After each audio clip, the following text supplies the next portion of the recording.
The dare came fast, sharp, and cruel, thrown across the crowded ballroom like a knife meant to cut deep. Eleanor Whitmore stood frozen for a heartbeat, the golden light of 100 candles trembling against the walls, while 3 girls in silk gowns waited for her to break. "Go on," said Charlotte Ashby, her lips curled into a smile that held no warmth. "Sit beside the Duke, unless you are too frightened." Every head nearby turned. The music from the string quartet seemed to fade into the background, replaced by a heavier silence, the kind that presses against the chest. Across the room, seated alone near the tall windows, was the man everyone in the city whispered about but no one dared approach. Duke Alastair Ravenwood. His spine was straight as iron, his face carved from stone, his dark eyes fixed on nothing at all. He had not spoken a single word to another soul all evening. He never did. Eleanor felt her pulse quicken. She was not a woman of noble blood. Her father sold fine cloth in the market district, and the only reason she stood in this glittering hall tonight was a borrowed invitation and a favor owed to her aunt. She did not belong here, and everyone around her made certain she knew it. The girls who challenged her were not simply testing her courage. They wanted to watch her fail. They wanted a story to laugh about for weeks. "I am not frightened," Eleanor said, though her voice wavered just slightly at the edges. Charlotte raised an eyebrow. "Then prove it. Sit beside him. Speak to him. If he so much as looks at you without walking away, I will believe you belong in this room." The other girls giggled behind gloved hands. Eleanor's cheeks burned, not from embarrassment but from something fiercer. Anger. She had spent years being underestimated, judged for the calluses on her hands and the plainness of her gowns. She was tired of shrinking to make room for other people's comfort. Tonight, something inside her refused to bend. She lifted her chin and walked. The distance across the ballroom floor felt endless. Every step echoed louder than the last, or so it seemed to her racing heart. Guests parted slightly as she passed, their conversations dimming into curious murmurs. She caught fragments of whispers. "Who is that? Is she mad? Does she not know what he did to Lord Pemberton last spring, dismissing him mid-sentence without a single word of apology?" Eleanor kept her eyes forward. She would not let fear slow her feet. When she reached the tall windows, the Duke did not move. He did not glance up. He simply sat, one hand resting on the arm of his chair, staring out into the dark garden beyond the glass as though the entire ballroom, and everyone in it, did not exist. Up close, she noticed things she had not seen from across the room. The faint shadow beneath his eyes, as if sleep rarely visited him. The tension in his jaw, held so tightly it looked painful.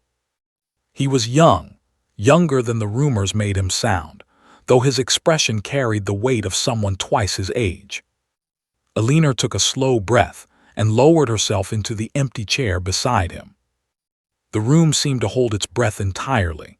She could feel dozens of eyes pressing against her back, waiting for him to rise, to walk away without acknowledgement, the way he had done to countless others before her. She had heard the stories.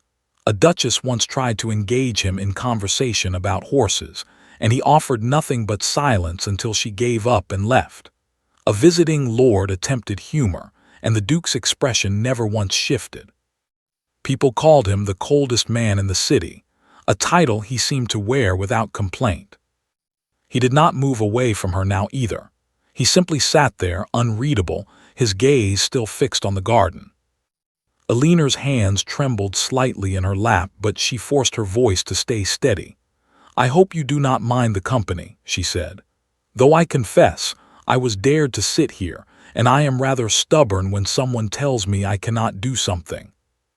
For a long moment, nothing happened. The silence stretched so thin it felt as though it might snap. Eleanor wondered if she had made a mistake, if she should simply rise and return to the girls who sent her, admit defeat, and let the whispers die down eventually. But something in her refused to give up so easily.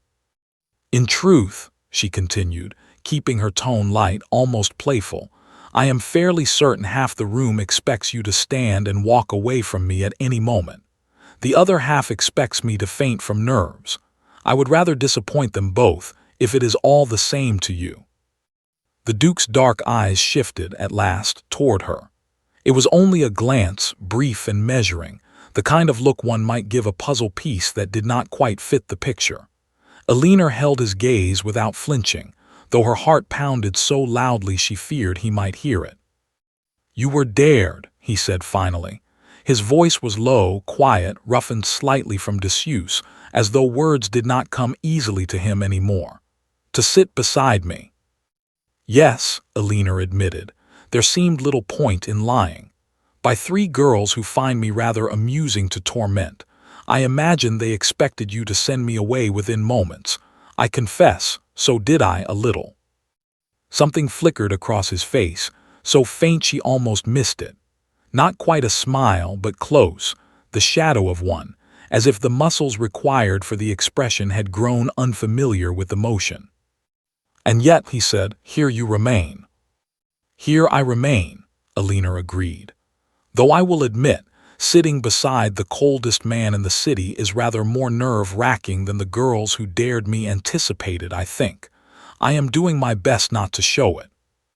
She had meant the words as a small, harmless jest, something to fill the uncomfortable silence, nothing more. She certainly did not expect what happened next. A sound left him. Low at first, almost a breath, then it grew, rich and genuine, rolling out of his chest like something long buried finally breaking free.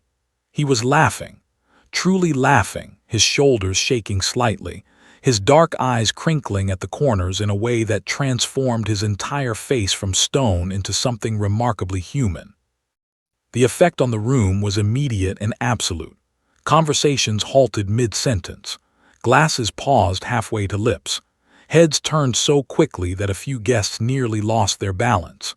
The string quartet, perhaps sensing the shift in the air, faltered for a single note before recovering. Every eye in the ballroom fixed on the Duke and the merchant's daughter sitting beside him. Alina herself sat frozen, startled by the sound she had somehow caused. She had expected silence, perhaps a curt dismissal, certainly not this.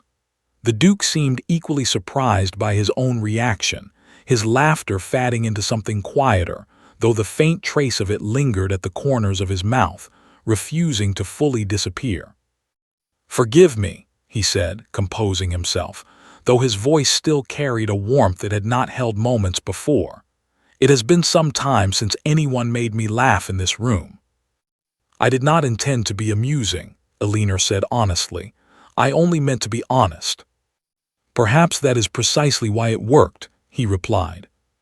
Across the ballroom, Charlotte Ashby stood frozen near the refreshment table, her mouth slightly open, the smug expression she had worn moments earlier now replaced by open shock. The other girls beside her exchanged wide-eyed glances, clearly unable to process what they had just witnessed. The coldest man in the city, laughing, openly, in front of everyone, because of the girl they had sent to humiliate herself. Alina noticed their stares but found she did not care as much as she expected to. Something about sitting here, having caused a genuine reaction from a man everyone believed incapable of one, filled her with a quiet, unexpected pride. "You have caused quite a stir," the Duke observed, following her gaze briefly toward the whispering crowd. "It seems I have," Alina said, "though I imagine you are rather used to being the subject of whispers." "I am," he admitted, "though usually for reasons far less pleasant than this." They sat together for a while longer, the conversation flowing more easily than either of them anticipated, though neither could quite explain why. Alina asked careful questions, testing the boundaries of his patience, and found, to her continued surprise, that he answered most of them without hesitation. He asked a few questions of his own, simple ones at first, about her family, her days spent helping in her father's shop, the fabrics she knew well enough to identify by touch alone.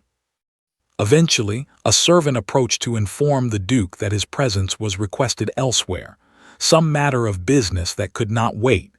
He rose from his chair, taller than Alina had realized, and paused before leaving. "Thank you," he said quietly, "for sitting beside me." "Thank you for not sending me away," Alina replied.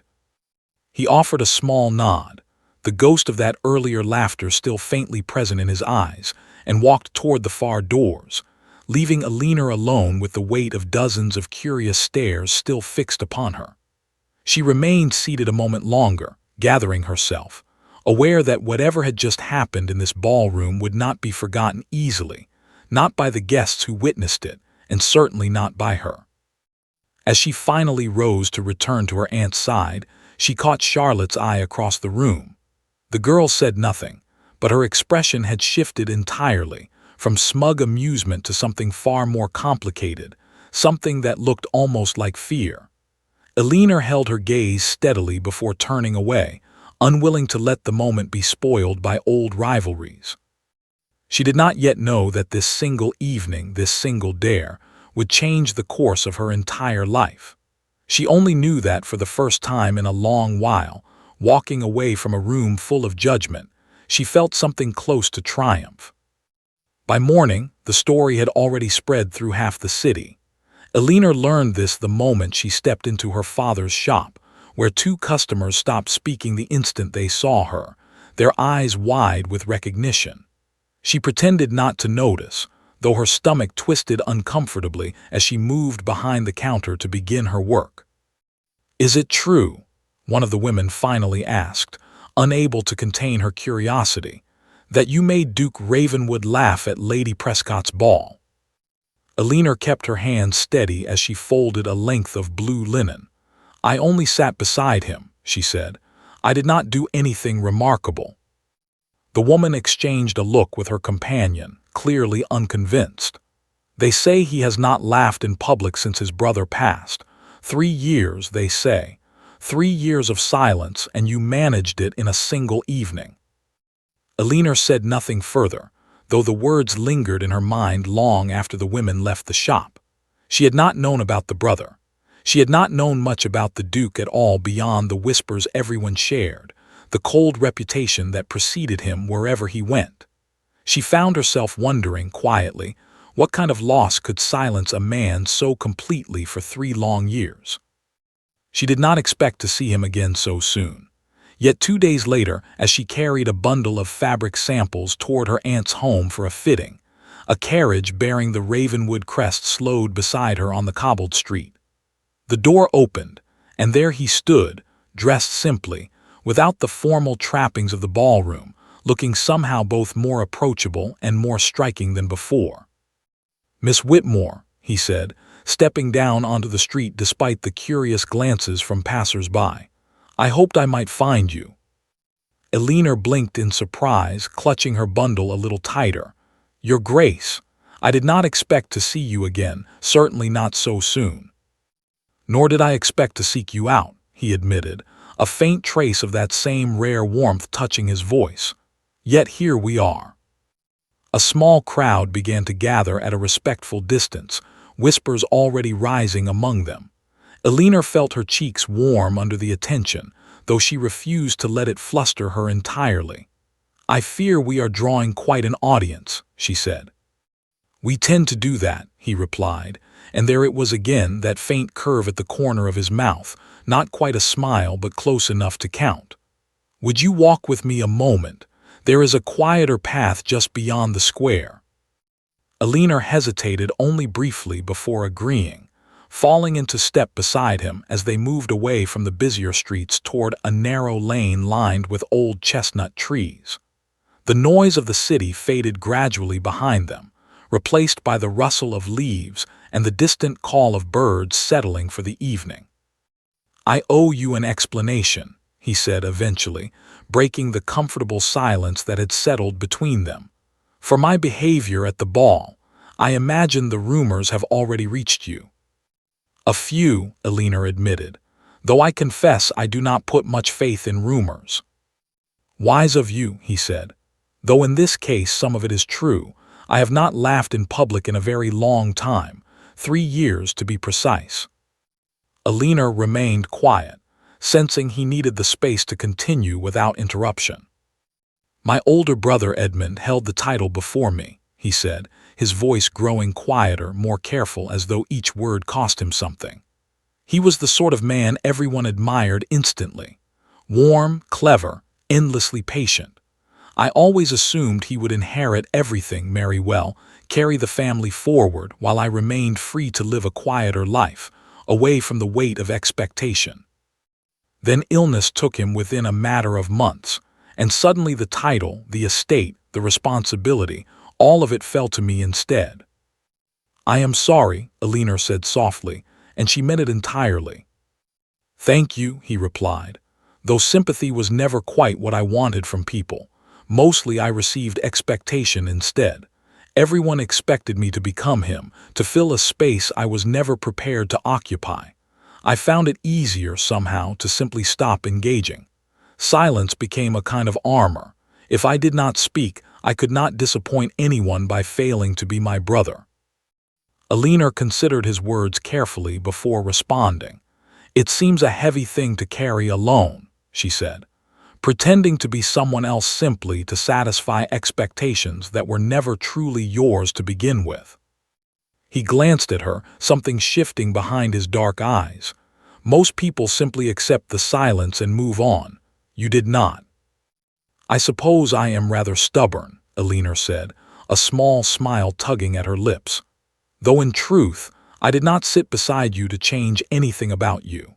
I sat beside you because I was dared, and because I refuse to let people believe I am easily frightened, even when I am." "And yet you changed something regardless," he said. "For the first time in 3 years I laughed without meaning to, without armor. It startled me more than I care to admit." They walked in comfortable silence for a while longer, the chestnut trees casting long shadows across the path as the sun began its slow descent. Elinor found herself studying him more closely now, noticing details she had missed before. The way his shoulders relaxed slightly when he spoke of ordinary things, horses, gardens, the small pleasures he rarely allowed himself to enjoy. The way his guarded expression softened whenever she asked a genuine question rather than the polite, hollow inquiries most people offered him. "May I ask you something personal?" he said eventually, glancing at her sideways. "You may ask," Elinor said, "though I cannot promise I will answer." "Fair enough," he said, the ghost of amusement returning to his voice. "Why does it not frighten you, sitting beside me, walking with me now, when it seems to frighten nearly everyone else in this city?" Elinor considered the question honestly before answering. "I think," she said slowly, "that people mistake silence for cruelty far too often. I did not see cruelty in you at the ball. I saw someone exhausted, carrying something heavy, surrounded by people too afraid to ask what it was. I am not afraid to ask questions others avoid. My father always said curiosity serves you better than fear, even when fear feels safer." He studied her for a long moment, something unreadable passing across his face. "Your father sounds like a wise man." "He is," Elinor said proudly, "though he would likely be rather astonished to learn his daughter is walking through the chestnut lane with a duke this evening." "Perhaps we should keep it between us a while longer then," he suggested, and this time the smile that touched his lips was unmistakable, small but genuine, transforming his face entirely. As they reached the end of the lane, where the street opened back into the busier parts of the city, Elinor became aware once more of curious eyes following them from a distance. She straightened slightly, preparing to bid him farewell and return to her ordinary life, the fabric samples still tucked carefully beneath her arm. "Miss Whitmore," he said before she could turn away, "I find myself hoping this will not be the only time we speak." Elinor met his gaze steadily, surprised by how much she hoped the same thing. "I imagine the city will have plenty to whisper about regardless of what we decide," she said. "Though I confess, I would not mind speaking with you again, Your Grace." "Alastair," he said quietly, "when we are not surrounded by an audience at least, I would prefer you use my name." "Alastair," Elinor repeated, testing the sound of it. "Then you must call me Elinor." He nodded once, something settling in his expression that looked remarkably like relief, as though the formality between them had been a weight he was glad to set down, even briefly. They parted ways at the edge of the square, Alina continuing toward her aunt's home with her heart beating a strange, unfamiliar rhythm, while Alistair returned to his waiting carriage, watched closely by the small crowd that had gathered to witness the unlikely conversation. Neither of them spoke of what this meant, not yet, though both carried the encounter with them long after the streets had emptied and the evening had fully settled over the city. For Alina, it was the beginning of something she could not quite name. For Alistair, it was the first crack in 3 years of carefully maintained silence, a crack that, once formed, showed no sign of closing again.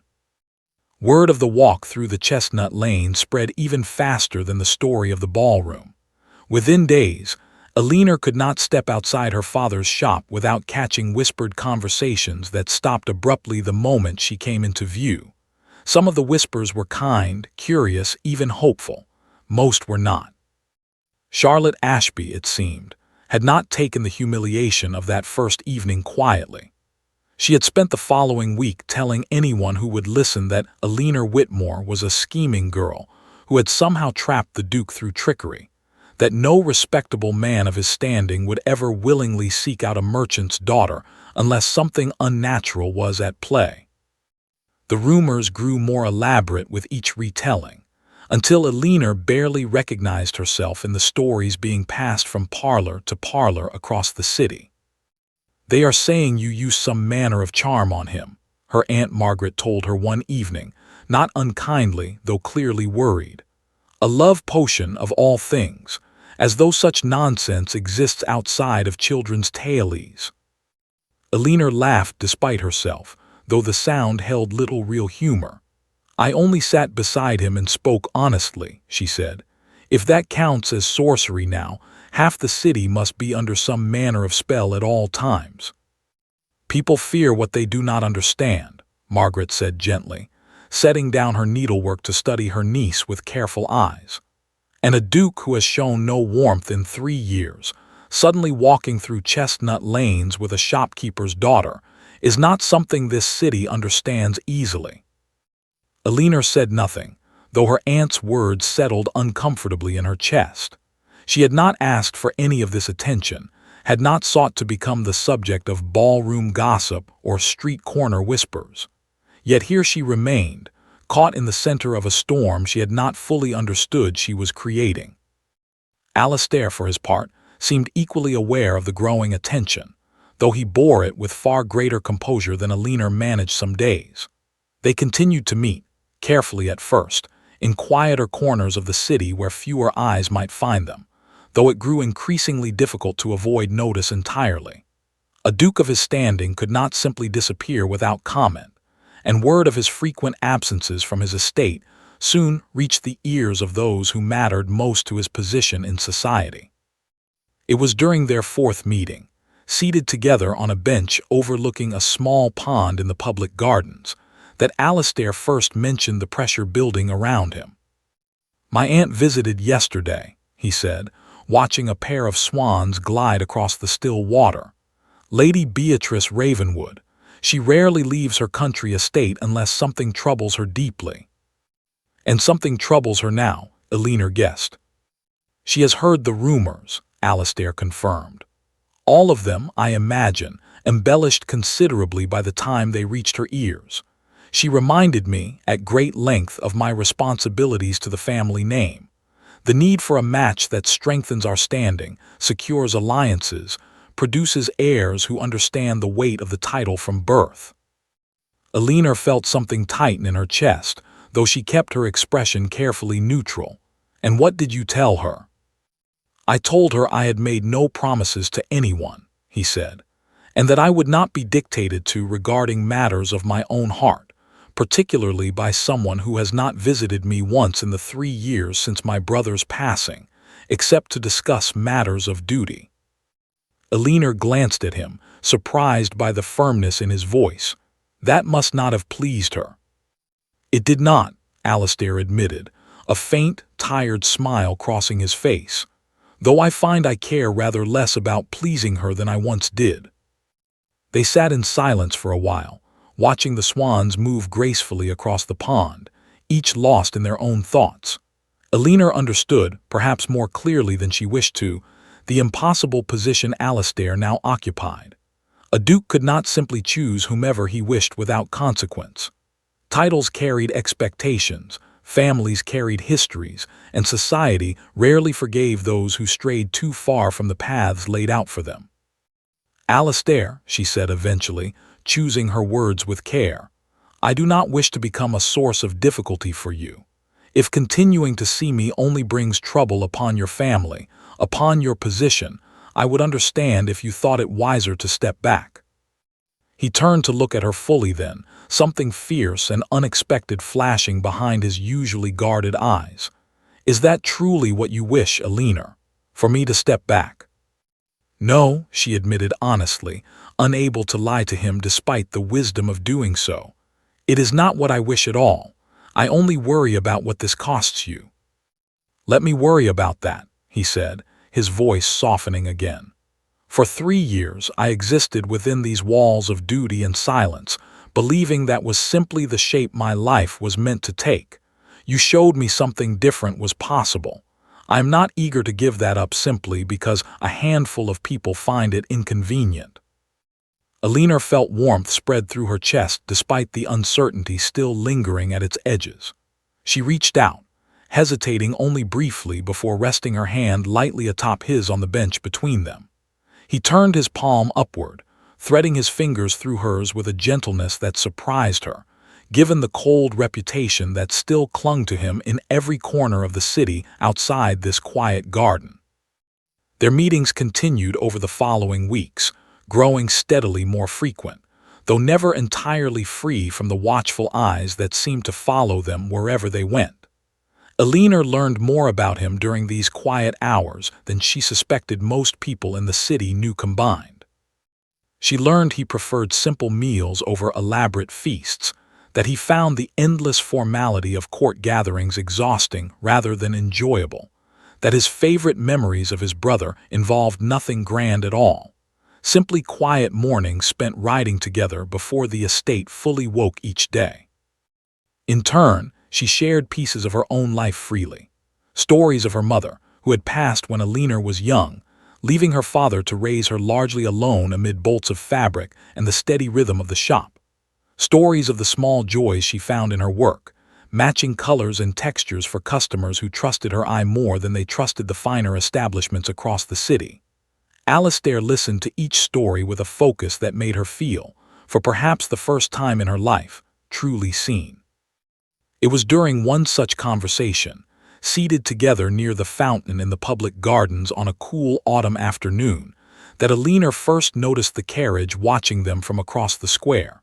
She recognized the crest immediately, the same one that marked Alastair's own carriage, though this one belonged to someone else entirely.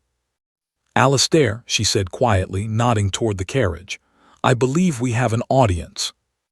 He followed her gaze, and something shifted immediately in his expression, tension replacing the ease that had settled over him moments before. "My aunt," he said grimly. "It seems she has decided direct confrontation is preferable to waiting for me to visit her." Lady Beatrice Ravenwood emerged from the carriage moments later, a tall, elegant woman whose sharp eyes swept over Elinor with obvious disapproval before settling on her nephew. She approached with measured steps, her expression carefully composed despite the clear displeasure simmering beneath the surface. "Alastair," she said, her voice cool and controlled, "I had hoped the rumors were exaggerated. It seems I was mistaken." "Aunt Beatrice," Alastair said, rising from the bench, though he made no move to distance himself from Elinor. "I did not expect you in the city so soon." "Clearly not," Lady Beatrice replied, her gaze flicking briefly toward Elinor before returning to her nephew. "Might I have a private word?" "Anything you wish to say to me, you may say in front of Elinor," Alastair said firmly. "I have no secrets from her." Lady Beatrice's composure faltered slightly at this, though she recovered quickly, straightening her shoulders as she studied Elinor with renewed, uncomfortable scrutiny. "Miss Whitmore, is it? I understand you sell fabric in the market district." "I do," Elinor said, refusing to let the pointed condescension in the older woman's tone unsettle her. "My father's shop has served this city faithfully for over 20 years." "How admirable," Lady Beatrice said, though the words carried little genuine warmth. "Alistair, might I remind you of the position you now hold? This family has endured enough upheaval these past 3 years. We cannot afford further scandal, particularly scandal born of an unsuitable attachment." "Unsuitable is a matter of opinion," Alistair said, his voice growing colder, the very tone that had once made him infamous throughout the city returning now, though directed entirely at his aunt rather than Elinor. "I would remind you, in turn, that I am the one who holds the title, and the decisions regarding my own life remain mine to make." "Decisions have consequences beyond yourself," Lady Beatrice countered sharply. "Your brother understood that. He would never have entertained such foolishness." The mention of his brother visibly struck something within Alistair, his jaw tightening, though he did not back down. "My brother is gone," he said quietly, though the words carried unmistakable weight.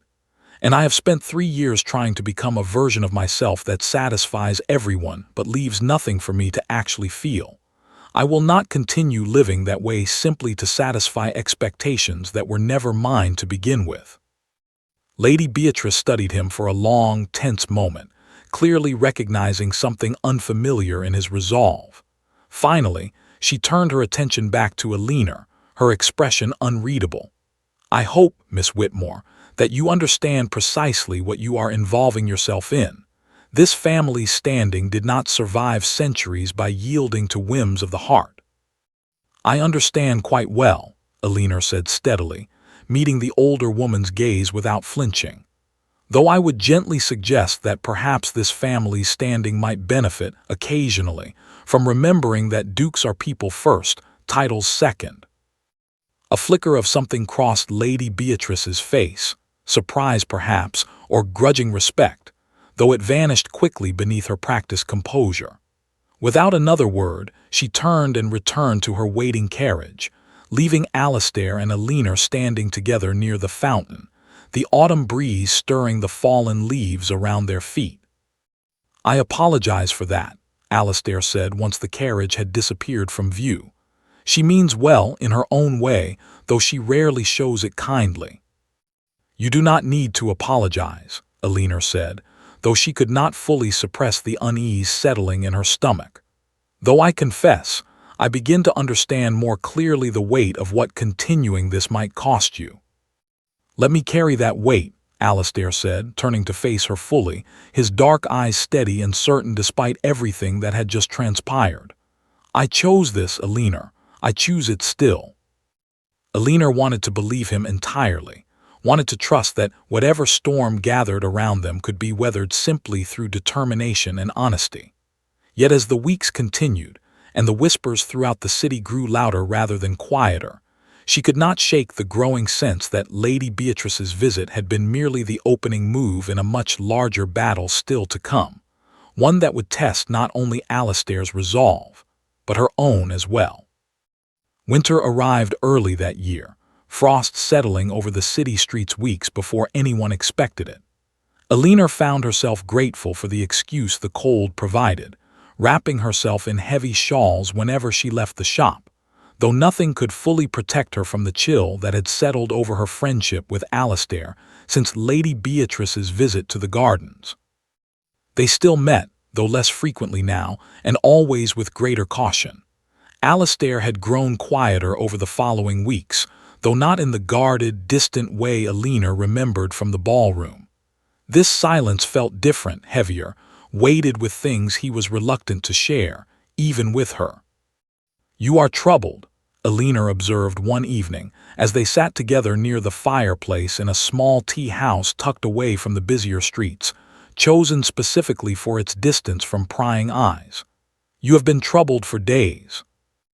Alistair stared into the flickering flames for a long moment before answering. "My aunt has not relented," he admitted finally. "If anything, her efforts have intensified. She has begun arranging introductions, quietly, with families she believes suitable, daughters of earls, cousins of visiting foreign nobility. She hopes, I believe, that exposure to proper prospects will remind me of my obligations." Alina felt something cold settle in her stomach, though she kept her voice steady. "And has it reminded you?" "No," Alistair said firmly, meeting her gaze with unmistakable sincerity.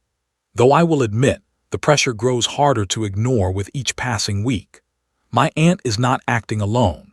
Several members of the family council have begun raising concerns as well, worried that continued association with someone outside proper society reflects poorly on the estate's standing, particularly during a period they consider already fragile following my brother's passing." "What would happen," Alina asked carefully, "if you simply refused to yield to any of it?" Alistair was quiet for a long moment, his expression unreadable in the flickering firelight. "There are ways a family council can make life difficult for a duke who refuses to cooperate," he said eventually. "Financial pressures, social isolation, whispered campaigns designed to weaken my standing among peers whose support I need to govern effectively. It would not happen quickly, nor would it happen openly, but it would happen." Alina absorbed this information slowly, understanding for the first time the full scope of what Alistair risked simply by continuing to see her. She had known, of course, that their connection defied convention, that whispers followed them wherever they went. But she had not fully grasped the machinery working quietly behind those whispers, the real and lasting consequences that could follow from a choice as simple as who a person chose to sit beside at dinner. "Perhaps," she began slowly, though the words felt like ash in her mouth even as she spoke them, "perhaps it would be wiser for us to step back. Allow things to settle. Give your family time to accept things gradually, rather than forcing a confrontation neither of us is prepared for." "No," Alistair said immediately, his voice sharp with a certainty that startled her. "I will not spend the rest of my life making myself smaller to satisfy people who have shown me nothing but conditional affection since the day my brother died. I spent 3 years doing exactly that, Alina, and it nearly hollowed me out entirely. You are the first genuine thing that has happened to me since his passing. I will not surrender that simply because it proves inconvenient to people who claim to care for my well-being, while ignoring it entirely in every meaningful way." His words hung in the air between them, raw and unguarded in a way Alina had rarely seen from him. She reached across the small table, taking his hand in both of hers, feeling the tension gradually ease from his fingers beneath her touch. "Then we face it together," she said quietly, "whatever comes." He nodded, though the worry did not fully leave his eyes. Over the following days, Alina found herself thinking more seriously about the shape of her own feelings, examining them with the same careful attention she gave to matching fabric patterns in her father's shop. She had entered this connection almost accidentally, born from a dare thrown carelessly across a crowded ballroom. Yet somewhere along the winding path of chestnut lanes and quiet garden benches, something genuine had grown between them, something she was no longer willing to dismiss as simple curiosity or fleeting attraction. Her father noticed the change in her as well, watching her with quiet concern as she moved through her daily tasks with visible distraction. "You are thinking of him again," he observed one evening as they closed the shop together, folding away the day's remaining fabric samples. "Is it so obvious?" Alina asked, managing a small, tired smile. "To your father, yes," he said gently, settling into the worn chair near the counter. "Alina, I have watched this city treat you unkindly for reasons that never made sense to me. Your mother and I built this shop from nothing, and we were proud of what we made, regardless of what titled families thought of merchants. I only wish for you to be certain, truly certain, that whatever you pursue with this duke, you pursue it for yourself, and not simply to prove something to people who never deserved your effort in the first place." Alina considered his words carefully. "I think," she said slowly, "that it began as proving something, to Charlotte Ashby, to myself perhaps, but it has become something else entirely now. I care for him, father, genuinely, beyond the dare, beyond the whispers. Her father studied her for a long moment before nodding, satisfied by whatever he found in her expression. "Then follow that," he said simply. "Regardless of what obstacles stand in the way, you have never been one to back down from difficulty, even as a small girl. I do not expect that to change now." Meanwhile, Alastair faced mounting pressure from every direction. The family council, emboldened by Lady Beatrice's growing frustration, began pressing more directly for a decision. A formal gathering was arranged, ostensibly a winter banquet celebrating the season, though Elinor suspected, and Alastair later confirmed, that its true purpose involved introducing him more forcefully to suitable prospects gathered from prominent families across the region. "I must attend," he told Elinor during one of their increasingly rare meetings, his expression tight with barely concealed frustration. "Refusing outright would only strengthen their claims that I am acting recklessly, ungoverned by reason. But I do not wish you to think, even for a moment, that my attendance signals any change in how I feel toward you." "I do not doubt you," Elinor said, though a small, persistent worry lingered beneath her calm exterior. "Though I confess, the thought of you surrounded by women your family considers suitable does little to ease my mind." "None of them are you," Alastair said simply, his dark eyes holding hers with unmistakable sincerity. "No arrangement my aunt constructs will change that fact."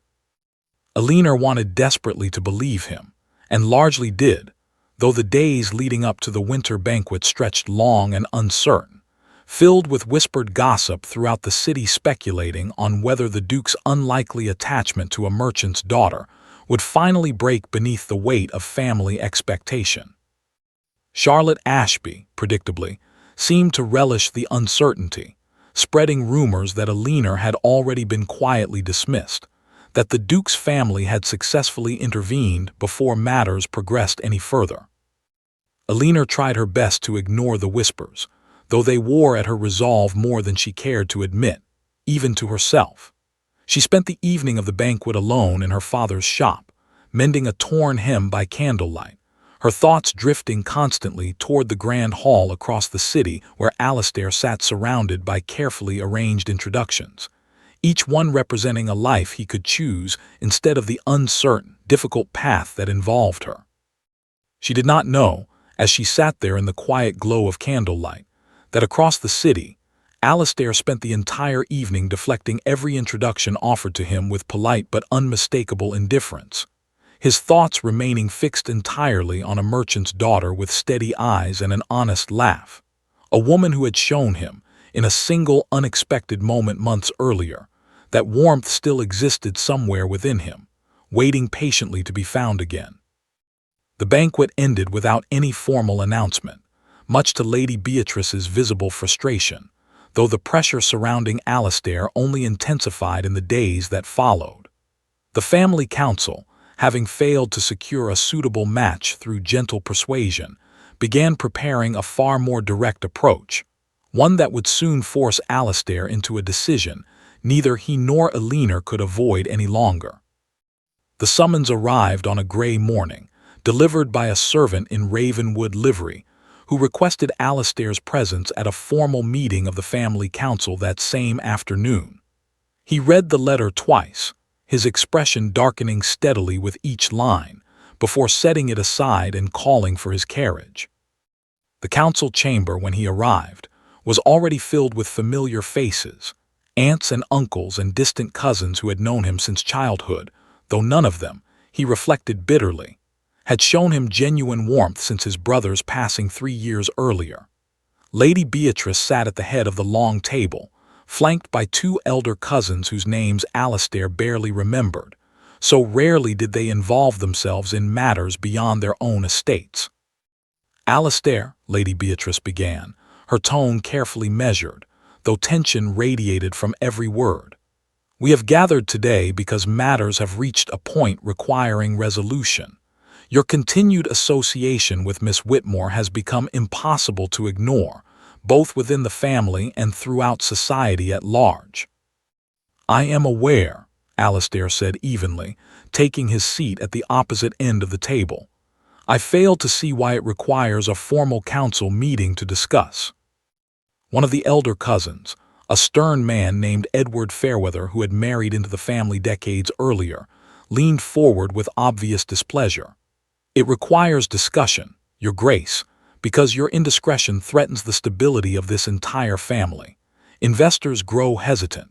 Allies question our judgment.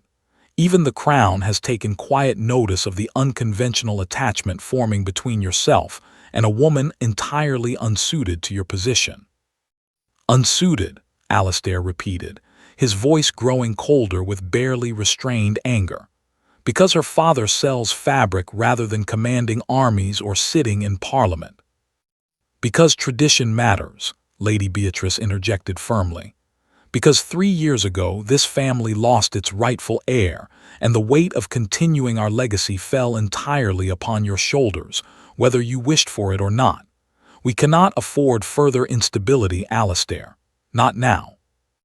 And what precisely do you propose? Alastair asked, though he already suspected the answer, dreading it nonetheless.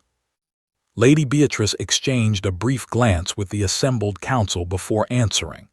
We propose a formal arrangement.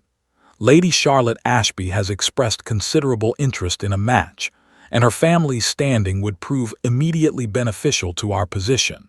The council has discussed the matter extensively, and believes this arrangement would restore stability while satisfying the expectations placed upon your title. Alastair felt something cold settle in his chest at the mention of Charlotte Ashby's name, remembering vividly the cruel dare she had orchestrated that first evening, the jealousy that had colored her every interaction with Eleanor since. Absolutely not, he said firmly, without hesitation. Alastair, Lady Beatrice said, her voice softening slightly, though the underlying steel remained unmistakable. I understand this feels sudden, perhaps even cruel, but consider the alternative. Continued association with Miss Whitmore risks isolating you entirely from the support structures necessary to govern effectively. Allies withdraw, investments falter. The very stability your brother worked so hard to maintain crumbles beneath the weight of a connection society will never fully accept. Then society is wrong, Alastair said, rising from his chair, his composure finally breaking beneath the mounting frustration of the entire ordeal. I have spent 3 years sacrificing every genuine part of myself to satisfy expectations that brought me nothing but exhaustion and isolation. Eleanor Whitmore is the first person since Edmund's passing who has shown me that warmth and connection remain possible. Without demanding, I perform some hollow version of duty in exchange. I will not surrender that simply because it proves inconvenient to people who have never once asked whether I was well, only whether I was performing my role correctly. Silence fell over the council chamber, heavy and uncertain.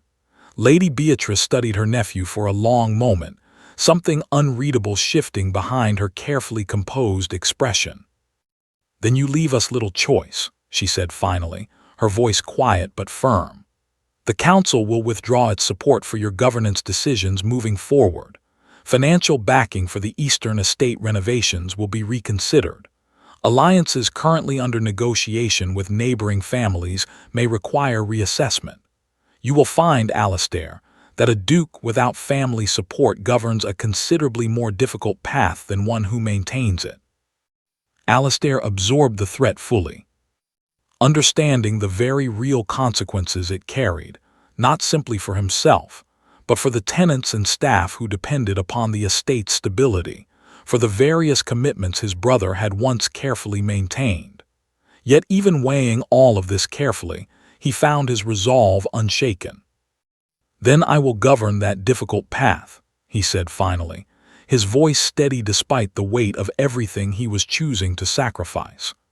I would rather face every obstacle you place before me than spend another 3 years hollowing myself out to satisfy people who mistake control for care. He left the council chamber without waiting for further response, his footsteps echoing through the grand hallways of the estate his brother had once called home. each step carrying him further from the life everyone expected and closer to something entirely uncertain, though it felt, for the first time in years, genuinely his own. Word of the council meeting reached Alina within days, carried through the same network of whispers that had followed her and Alistair since the very beginning. She learned of the proposed match with Charlotte Ashby, of the financial threats leveled against him, of his firm and immediate refusal, all second-hand, filtered through gossip that left her uncertain of what remained true and what had grown embellished in the retelling. She found him 3 days later, standing alone near the fountain in the public gardens, where they had first shared so many quiet conversations, snow beginning to fall lightly around him, dusting his dark coat with delicate white flakes. "Alistair," she said softly, approaching carefully, "I heard what happened, the council, the threats, Charlotte Ashby." He turned to face her, and despite the visible weariness in his eyes, something warm and unmistakable flickered there as well. "I refused them," he said simply. "All of it. The match, the pressure, everything they demanded in exchange for their continued support." "At what cost?" Alina asked gently, though she already suspected the answer carried significant weight. "Considerable cost," Alistair admitted honestly. "They have withdrawn financial support for several ongoing projects. Some allies have grown distant, uncertain how to proceed given the family's apparent instability. It will not be easy rebuilding that support independently. But Alina, I find I do not regret the choice, not for a single moment." Alina felt tears gathering unexpectedly at the corners of her eyes, moved by the depth of what he had sacrificed simply to remain true to something as uncertain and fragile as their connection. "I never intended for you to lose so much," she said quietly. "I worry constantly that I have become more burden than blessing in your life." "No," Alistair said firmly, closing the distance between them until barely a breath separated their words. "You have given me more in these past months than 3 years of dutiful silence ever provided.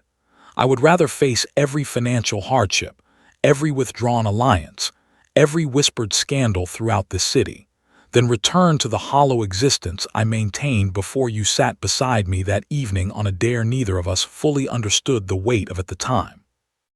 A large gathering had assembled nearby, drawn by whispers that the Duke had been seen in the gardens, curiosity mounting after days of rumor regarding the dramatic council confrontation.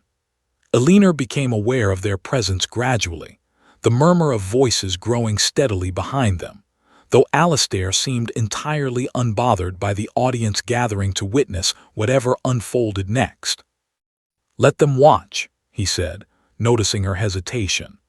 "I am tired of hiding what I feel simply to satisfy people who have shown no genuine care for my well-being. If this city insists on watching every moment of my life regardless, then let them witness this moment honestly, rather than through the distortion of second-hand gossip." Before Alina could respond, he lowered himself onto one knee directly there in the snow-covered garden, drawing gasps from the gathering crowd, whispers rising rapidly into something closer to stunned silence. He reached into his coat, producing a small ring, simple and unadorned compared to the elaborate jewelry favored by most noble families, though Alina recognized immediately the careful thought behind its selection. "Alina Whitmore," he said, his voice steady despite the weight of the moment and the audience surrounding them, "you sat beside me on a dare, expecting nothing beyond proving a point to people who never deserved your effort. Instead, you gave me back something I believed I had lost entirely 3 years ago. Warmth, laughter, the simple, genuine connection I thought myself incapable of feeling ever again. I do not offer you a life free from difficulty. Society will continue to whisper, my family may continue to withhold their support, and the path ahead remains uncertain in many ways. But I offer you everything genuine that remains within me, freely and completely, if you will have it." Alina stood frozen for a long moment, tears now falling freely despite the cold, the gathered crowd holding its collective breath alongside her. She thought of her father, proud and steady behind his shop counter, of Charlotte Ashby's cruel dare that had somehow led to this exact moment, of every whispered rumor and difficult obstacle they had faced together over the preceding months. "Yes," she said finally, her voice carrying clearly across the hushed garden. "Yes, Alistair, I will have all of it, difficulty and uncertainty included." The crowd erupted into astonished murmurs as Alistair rose, slipping the ring gently onto her trembling hand, before pulling her into an embrace that neither of them seemed inclined to end quickly. Snow continued falling softly around them, settling on their shoulders as the gathered onlookers slowly began to disperse, carrying word of what they had witnessed to every corner of the city before the evening fully arrived. News of the engagement spread rapidly, and while some corners of society continued their disapproving whispers, something shifted gradually in the weeks that followed. Lady Beatrice, though initially resistant, found herself unable to fully ignore the genuine happiness radiating from her nephew for the first time since Edmund's passing. She visited quietly one afternoon, offering no apology, though her demeanor carried an unmistakable softening that Alistair recognized as progress, however slow. Charlotte Ashby, upon learning of the engagement, withdrew from public gatherings for several weeks, her earlier cruelty overshadowed entirely by the very outcome she had inadvertently set into motion through her careless dare. Eleanor felt no satisfaction in the girl's discomfort, only a quiet, steady gratitude that something so small and thoughtlessly cruel had somehow led her toward a life she never could have imagined for herself.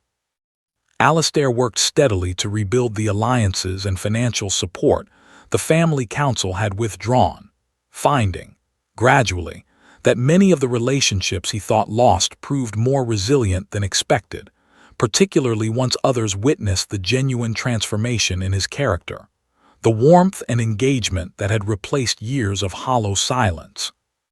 Investors who had hesitated initially found themselves drawn instead to a duke who governed with renewed energy and authentic conviction, rather than the guarded reluctance that had defined his earlier years. Their wedding took place the following spring, in the same public gardens where Alistair had knelt in the snow months earlier, surrounded not by the rigid formality of noble tradition, but by a genuine gathering of people who had watched their unlikely connection unfold with growing fondness. Eleanor's father stood proudly among the guests, his daughter's happiness evident in every glance she exchanged with the man standing beside her at the altar. As the ceremony concluded and the assembled crowd erupted into applause, Eleanor caught Alistair's eye, remembering vividly the frozen, uncertain girl who had crossed a crowded ballroom on a cruel dare so many months earlier, never imagining the life that single reckless decision would eventually lead toward. Alistair, watching her in turn, felt the last remnants of 3 years spent in silence dissolve entirely, replaced by something steady, genuine, and entirely his own. The coldest duke the city had ever known had found, in the most unexpected of circumstances, a warmth that no amount of duty, tradition, or family expectation had ever managed to provide.